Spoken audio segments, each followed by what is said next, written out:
कावा आ गया है पेट के दर्द के लिए।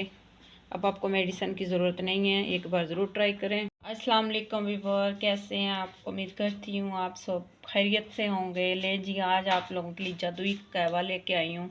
कल हम गए थे जी शादी पे, नान खा लिए, पेट कुछ ख़राब हो गया। मेडिसिन लेने की बजाय मैंने सोचा मैं अपना कहवा क्यों ना ट्राई करूँ। यकीन माने कसम से, मेरा पेट ख़राब हो, वॉमिटिंग आ रही हो, मोशन हो या बहुत स्वेयर किस्म की पेन हो, तो मैंने कभी पेट की मेडिसिन नहीं खाई। मैं जादुई कहवा ही पीती हूँ जिसका रिज़ल्ट 20 मिनट में आता है।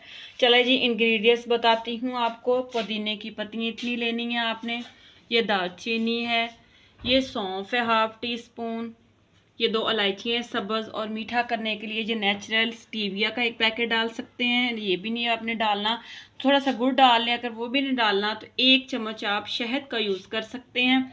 मैं तो फीका ही पीती हूँ, मैं इन तीनों चीज़ों में से कोई भी चीज़ नहीं डालती। ये मुझे बहुत इफेक्टिव है, और फीका जो है इसका टेस्ट बहुत अच्छा और बहुत जल्दी असर करता है। अगर आप इसमें मीठे वगैरह ऐड करेंगे तो वो मज़ा नहीं आएगा, वो टेस्ट नहीं आता।